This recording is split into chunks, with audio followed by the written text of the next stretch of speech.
Alright guys, so here's the full review of the Escapement Time, either Grand Seiko Homage or Seiko King Homage. I'm still not entirely sure which one it is. If people do know, let us know in the comments below. So here we go. I'm not going to get into the unboxing. If you haven't seen that, I'll leave a link up here where I did that one. You can check that out. Nothing too fancy. It's just your standard Escapement Time box. Same as the Escapement Time Flieger that I did previously. Again, if you haven't seen that, I'll leave that one up here as well. But getting back to this. So, like I say, this is from Escapement Time, as it says on the dial. Because this one we have actually got their branding on there. Nice touch. Do actually quite like the font on that. Not normally a fan of the overly fancy fonts, but I think this, given the style of this, I think it works. And they've also got the quartz above the 6 in the same font as well. Does look good. And seeing as we're zoomed in as well, just get a look at that dial. It is really nice looking. Bit of a sunburst silver kind of effect. Does look nice. Those indices, nice crisp as well. Also applied. The way the light catches them all, really, really nice. And then the high polish on those hands as well. And you probably just about see as well, got a chamfered edge on the side of those hands. So again, catching the light nicely. And then also we've got the surround on the date window too. So a really shiny, blingy watch, this one. Well, I say blingy. Understated blingy, I'd say. If that makes sense. Probably not, but I'm sticking with it. Anyway, zooming back out. As you can see, the rest of the watch is also fully polished. So it is a bit of a fingerprint magnet. Sorry about that. But it is really hot today, so I just can't get around that. It's going to be picking up a lot of fingerprints while I'm doing this video. So please forgive that. While we're around here as well, as you can see, we've got the Escapement Time on the clasp as well, in the same font. So it does look nice, matching nicely. And we have also got as well the E for Escapement Time on the crown. Nice touch. I do really like the shape of this case as well. It's really sleek and slim. Like I say, all polished. But it does look good. When it's not covered in fingerprints and smudges. Oh, while I'm on this as well, they do actually have, if you don't want the bracelet, they do actually have a leather strap option as well.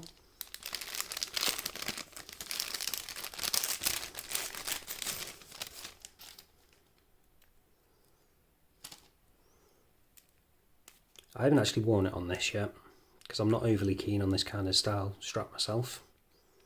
Not really a fan of the shiny one. But you could always try it on another strap if you don't like this. But it is an option. If you don't want the bracelet, you can get this. And we do actually have quick release as well, which is a nice touch.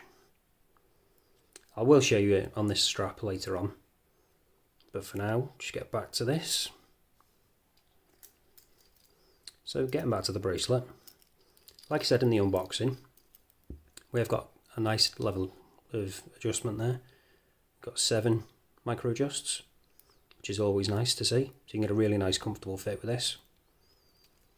And then it is only a pressed clasp, but given the price, you kind of expect that, to be honest.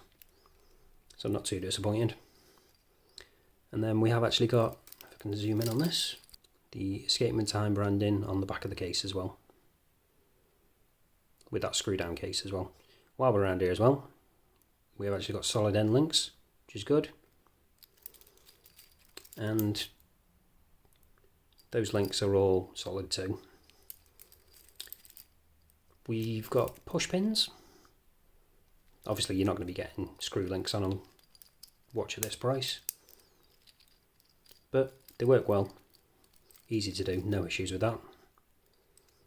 So as for the movement on this, like I say, it's quartz, and it's a Miyota 2315. So let's see it in action. So obviously no screw down crown. So just pull it out. Then you can change the date. Pull it out again. As you can see, the second hand stops, so we've got hacking, and then obviously you can change the time and push it back in and it's going again. You could probably also see as well, on this version, the one I have, the second hand isn't quite hitting those markers, it's just slightly off.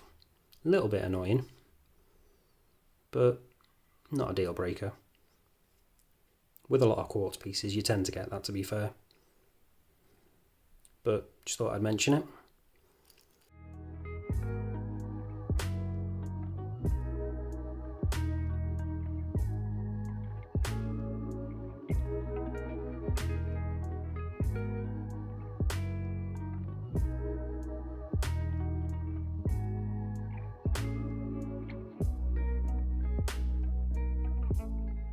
So let's get on to those dimensions. So we've got a case thickness of 9.5mm, so really slim, really sleek. And then we've got a case diameter of 38mm, with a lug width of 18, and a lug to lug of 43.5. So really nice and sleek. A lot of dress watches you get now tend to be quite big. Well, for dress watches generally. They tend to be around the 40mm. So seeing something a bit smaller at 38, it's a nice change. So will suit a lot more wrists. If you've got a slightly smaller wrist, this might be better off for you than some of the other ones. So let's see now whether we've got Sapphire Crystal on this. Using the trusty Diamond Selector 2. So as you can see, yep, we have got Sapphire Crystal, which is really nice at this price point, to be honest.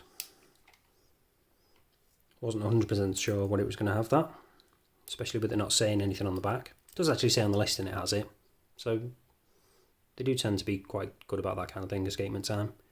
They do tend to have pretty accurate descriptions from what I've found so far. So all that's left to do now is show it you on wrist. So this is what it looks like on my 7-inch wrist. Like I say, really slim, nice sleek dimensions on this one. Does look really good, as long as you can keep it clean, because like I say, bit of a fingerprint magnet, but when it is clean, it is really, really good looking. I think it looks a lot more expensive than it actually is. But again, those smudges and fingerprints, they might be an issue for some people, so just to be aware of that. So now I've shown you on the bracelet, I'll quickly show you what it's like on the leather strap, because you can also get it on the leather strap as well if you don't want the bracelet. So this is what it looks like on the leather strap option if you decide to go for that instead of bracelet. Like I say, shiny looking one, not really to my taste, but to be fair, it does actually go quite well with this watch. I haven't actually worn it on this, as you can tell, so it's not broken in that well. Probably need a little bit more wearing, it's raising up slightly, but other than that, it's quite comfortable. Unsigned buckle though. But that's what it looks like on that one, if you go for that option. So that's pretty much it for this one, guys. Thanks for watching, and I'll see you in the next one. Nice to see, because a lot of dress watches,